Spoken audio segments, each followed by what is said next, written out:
कभी भी आप लोगों ने अपने बिजनेस के लिए अपनी ब्लॉग वेबसाइट के लिए सस्ती डोमेन और होस्टिंग नहीं खरीदनी, वरना आपका करोड़ों या फिर लाखों का बिजनेस लॉन्ग टर्म में बिल्कुल आपकी की गई मेहनत सब कुछ जाया हो सकता है। अब सस्ती से मुराद मैं ये नहीं कह रहा कि पैसों में सस्ती, उसका लीगल बैकग्राउंड, उसकी इंटरनेशनल शेप एंड बहुत सारी चीजें आती हैं कि वो अपने होस्टिंग के बिजनेस को एज अ प्रोफेशनल ले रहे हैं या नहीं।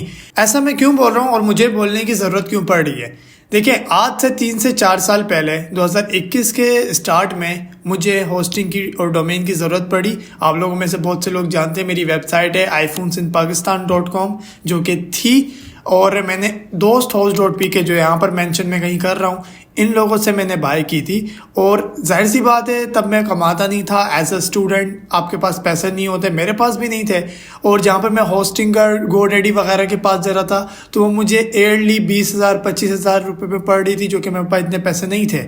और जहाँ पे मैंने थोड़ी रिसर्च की तो पाकिस्तानी मुझे बहुत ज़्यादा होस्टिंग और डोमेन सेलर मिले, इनमें से एक dosource.pk था और इन्हों से मैंने 3,500 रुपये में ईयरली विद डोमेन और अच्छे खासे सारी लवाजमात के साथ एक पूरे सालाना पैकेज खरीद लिया। अब 2021 में मैंने वेबसाइट बना ली, बड़े खुशी खुशी मैंने लाइव कर दी, मुझे कोई भी इशू नहीं हुआ। 22 में भी चली, 23 में भी चली। Fast forward to 2024। अब क्योंकि 3 से 4 साल मैंने अपनी वेबसाइट पर दबा के मेहनत की थी, दबा के काम किया था और मंथली 15 से 20,000 क्लिक्स आ रहे थे, 1 मिलियन 1.5 मिलियन से अबव उसके इम्प्रेशंस थे और ऑर्गेनिक वेबसाइट गूगल पे हंड्रेड्स ऑफ कीवर्ड्स पर रैंक थी। अब जाहिर सी बात है, जिस तरह मुझे वीडियो बनाने में, व्यूज़ लाने में मेहनत करनी पड़ती, इसी तरह वेबसाइट में सालों की मेहनत थी ताकि मैं ऊपर आ सकूं और मेरा प्रोडक्ट बिके। उसके लिए मेहनत भी लगती बहुत सारी, उसके लिए पैसे भी खर्च होते हैं, जो कि मैंने किया। और 2024 में अक्टूबर के एंड में मुझे एक मसला पेश आया जहाँ पे मेरा एक कस्टमर बोल रहा था कि आपके प्रोडक्ट में जैसे ही हम क्लिक करते हैं तो this product is not found का एरर आता है। अब मैंने तो अपनी वेबसाइट में कुछ 10 दिनों से काम नहीं किया था और खोल के भी नहीं देखी थी, तो मैंने बोला यार मेरी तरफ से कोई भी इशू नहीं है, मैं आपको चेक करके बताता हूँ। अब जब मैंने वो चीज़ चेक की तो वाकई ये वाला प्रॉब्लम था। अब मैं परेशान हो गया कि यार मेरे अलावा किसी के पास पासवर्ड नहीं है और मैंने कुछ किया नहीं, तो ये क्या हो सकता है। अब डायरेक्टली मेरा दिमाग गया मेरे होस्टिंग प्रोवाइडर जो हैं dosource.pk, इन्हों की तरफ से मसला हुआ क्योंकि मैंने तो कुछ किया नहीं है। जब मैंने इनसे कांटेक्ट किया, कहते हैं आपके एरर लॉग में मसला है। मैंने बोला ओके। अब मैंने काफ़ी ज़्यादा चीज़ें की अपनी वेबसाइट में, इवन हर कुछ देख लिया, मुझे समझ नहीं आई। फिर मैं फाइवर पे गया, कुछ प्रोफेशनल्स को मैंने हायर किया, मैंने बोला शायद कोड बेस्ड मसला हो, थीम वगैरह में मसला हो, तो उन्होंने भी चेक किया, मुझसे चार्ज किया, लेकिन उन्होंने बोला आपकी वेबसाइट अप टू डेट है, कुछ भी इशू नहीं है, आपके होस्टिंग प्रोवाइडर में मसला है। अच्छा, अब जब मैं इनसे कांटेक्ट कर रहा था, कहते हैं एरर लॉग में मसला है, ठीक है समझ आ गई। अब थोड़ा सा अक्टूबर 29 में कुछ मसला हुआ था, अब नवंबर 5 आ गई थी, ये मसला ख़त्म नहीं होके दे रहा था और मेरी जो वेबसाइट का जो ग्राफ है, जो कि मैंने सालों से उसमें मेहनत करके ऊपर लेकर गया था, वो वापस नीचे आ रहा था। अब मैं काफ़ी ज़्यादा परेशान था, मैं और कुछ कर भी नहीं पा रहा था क्योंकि एज आ मेरी सोर्स ऑफ इनकम थी। अच्छा, तो फिर मैंने इनसे कॉन्टेक्ट किया, मैंने उनको बोला कि यार ये इशू है। उन्होंने बोला आपके एरर लॉग में मसला है, एरर लॉग में जाते हैं तो कोई भी मसला नहीं होता। अच्छा, कुछ 7 नवंबर की रात को मैं ऐसे ही बैठा हुआ था, ठीक है, रात के 12 बजे के टाइम मुझे एक ईमेल आता जो कि आप अपनी स्क्रीन पे देख रहे हैं और मेरे सामने भी खुली हुई है। इस ईमेल पे आप देख सकते हैं, स्टार्ट में लिखा हुआ है thanks for taking time to read this ticket, okay. अब यहाँ पे लिखा हुआ है this website was brought to your attention today with a notification from INCIBE CERT, I including this email below. तो मजीद ये कहते हैं कि आपकी वेबसाइट 2024-11 टाइम कुछ डाला हुआ है Spanish national cyber security institute, यानी कि स्पेनिश की गवर्नमेंट के साथ कोई मेरे मामलात हो गए और वहाँ पर मेरा फिशिंग अटैक था, जो कि ये हमारे पॉलिसी वगैरह उनके खिलाफ थी, तो आपकी वेबसाइट को डाउन किया जा रहा है XYZ। आप यहाँ पर पॉज करके पढ़ सकते हैं ये क्या मसला है। और अगर कोई प्रोफेशनल बंदा है जो कि ये चीज़ जानता है तो प्लीज़ कमेंट सेक्शन में ज़रूर बता दीजिएगा कि इस तरह के इंटरनेट पर कोई भी चीज़ नहीं होती, ये सिर्फ आपके साथ स्कैम करने के लिए लिखा जाता है, ठीक है। तो यहाँ पर आप पढ़ सकते हैं कि अगर आपने इस वेबसाइट को दोबारा डाला, हम आपकी वेबसाइट को उड़ा रहे हैं, हम आपका होस्टिंग और डोमेन छीन रहे हैं। अगर आपने इस वेबसाइट को दोबारा डाला, we will fine you heavily, हम आप पे फाइन करेंगे, ब्ला ब्ला ब्ला। अब मैंने सब कुछ छोड़ दिया, मैंने बोला यार सब कुछ छोड़ो, मैं पाकिस्तान में हूँ, मैंने पाकिस्तानी होस्टिंग प्रोवाइडर से मैंने चीज़ ली है, मैं पाकिस्तान में बिज़नेस कर रहा हूँ। तो ये स्पेनिश की गवर्नमेंट को कौन सा ख्वाब आएगा रात को कि यार पाकिस्तान में फ़लाँ बंदे की वेबसाइट है, लेकिन वो पाकिस्तान में बिज़नेस कर रहे हैं, लेकिन हम फिर भी उसकी वेबसाइट में जाकर कोई कीड़ा करेंगे।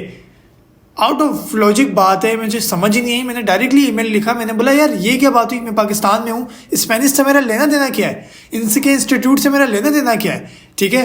तो वहाँ पर जब मैंने उनको मैसेज किया, इन्होंने सेम ईमेल मुझे दोबारा फॉरवर्ड कर दी, मेरे मसले को सुने बगैर, मेरी बात को शॉर्ट लिस्ट करके, मेरी उस स्पेसिफिक पॉइंट को जवाब देने के बगैर मुझे पूरा फॉरवर्ड कर दिया। मैं दोबारा इन पर चढ़ाई कर दी, मैंने बोला यार ये क्या है, दोबारा से फॉरवर्ड कर दिया। अब जब भी मैं इन्हें ईमेल करूं वो दोबारा से फॉरवर्ड कर लिया। अब मेरा दिमाग हो गया थोड़ा सा ख़राब। मैंने उन्हें बोला मैं आपके पास FIR करूंगा, मैं साइबर क्राइम पे जाऊंगा। उन्होंने बोला मुझे कि आपने अपनी पूरी ईमेल पढ़ी भी है जो हमने आपको भेजी है। मैंने बोला मैंने अच्छे से पढ़ी है। उसके बावजूद जब मैंने उनको बोला कि हाँ मैंने बहुत अच्छे से पढ़ी है, आप मुझे इसका जवाब दें, उन्होंने फिर दोबारा से ईमेल लगा के भेज दी, ठीक है।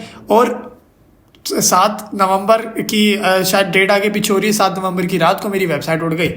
यानी कि जो 3-4 साल से मैंने काम किया और वक्त दिया और जो मैं फ्यूचर सोचा था यार ये मेरा फुल प्रूफ बिजनेस बनेगा, वहाँ पर मेरे हाथ में कुछ भी नहीं रहा। क्योंकि होस्टिंग अगर आपकी चली गई तो आपके पीछे आपके पास एक्सेस ही कुछ नहीं रहता, तो आप कैसे वेबसाइट को एक्सेस कर लोगे, कुछ भी नहीं कर सकते आप।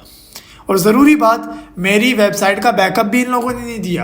अब ये हरकतें वही करते हैं जो कि चोरी या स्कैम करना जानते हैं, क्योंकि बैकअप तो नॉर्मल हर चीज़ होस्टिंग प्रोवाइडर देता है। इन्होंने मुझे बैकअप भी नहीं दिया और उसमें बहाना ये लगाया कि गूगल ने आपको प्लेंटी मारी है और गूगल की गाइडलाइन के खिलाफ आप कहते हैं। हालांकि मैं गूगल की कोई भी गाइडलाइन को नहीं तोड़ रहा था।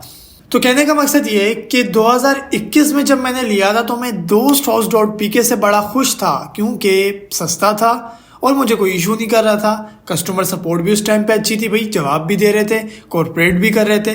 लेकिन जैसे जैसे जैसे आप मेहनत करते हैं, अपने बिजनेस को बड़ा करते हैं, पैसे लगाते हैं, आपकी बिजनेस की वर्थ बढ़ती है।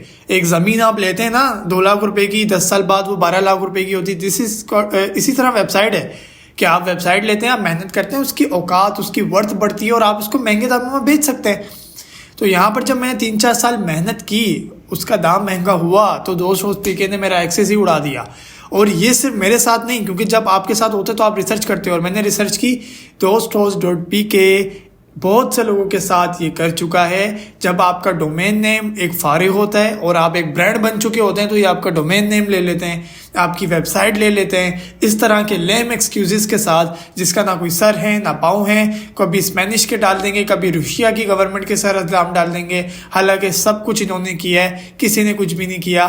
तो यहाँ पर कहने का मकसद ये है, और मैं ये चाहता भी हूँ कि जब कोई dosthost.pk यूट्यूब पे या गूगल पे सर्च करे ना, तो मेरी वीडियो पहले उस पर पहुंचे और उसका रिव्यू के नाम पर वो मेरी वीडियो ज़रूर देख के जाए कि मेरे साथ क्या हुआ है। क्योंकि देखिए वेबसाइट कोई छोटी चीज़ नहीं होती, ठीक है। आप एज अ वेबसाइट डेवलपर या अगर आप वेबसाइट या ब्लॉग शुरू कर रहे हो तो आप लॉन्ग टर्म लेके चलते हो। यार मैंने अगले 5 साल में इसको कहाँ देखना है, ये मेरा किचन चलाएगी, ये मुझे रेवेन्यू कमा के देगी, मैं इसको पूरा बिजनेस में कन्वर्ट करूँगा। ये आपकी मेंटेलिटी होती है, अगर नहीं होती तो हो जाती है, ठीक है, जैसे आप काम करते हैं उस पर। तो यहाँ पर आपके साथ बहुत लॉन्ग टर्म, बहुत लंबी दूर की सोची जा रही है। और अगर आपने इसी तरह किसी पाकिस्तानी चीप होस्टिंग प्रोवाइडर से आपने ली हुई है होस्टिंग या डोमेन, तो आप ये वीडियो देख रहे हैं तो आपको चाहिए कि अभी international based GoDaddy, Hostinger, SiteGround, blue host, ये कुछ प्रीमियम ब्रांड्स हैं, यहाँ पर आप शिफ्ट कर जाएं तो आपके लिए बेहतर होगा। मुझे बहुत से लोगों ने मेरी जर्नी में बोला था कि यार आप होस्टिंगर पे आ जाओ, आप इधर आ जाओ। मैंने बोला यार मुझे कोई इशू नहीं है, ठीक है, और मैं क्यों पैसे खर्च करूं। बट आपको समझने की ज़रूरत है कि जब मैंने ठोकर खा ली तो मुझे पता लगा कि यार पैसे क्यों खर्च करने होते हैं। और इतने बड़े लेसन के बाद मुझे क्या करना पड़ा, मुझे इवेंचुअली होस्टिंगर से, जो 2021 में मेरे पास पैसे नहीं थे और मैं नहीं खरीद पाया था, ठीक है, तो 2024 में आके मुझे होस्टिंगर से ही अपना होस्टिंग और डोमेन दोबारा लेना पड़ा। तो यहाँ पर या तो आप 3-4 साल बाद अपनी मेहनत को ज़ाया करने के बाद सीख लें, या फिर आप इस वीडियो को देख के सीख लें और अपने दोस्तों के साथ शेयर करते हैं। मिलते हैं किसी नेक्स्ट वीडियो में, तब तक के लिए अल्लाह हाफिज़।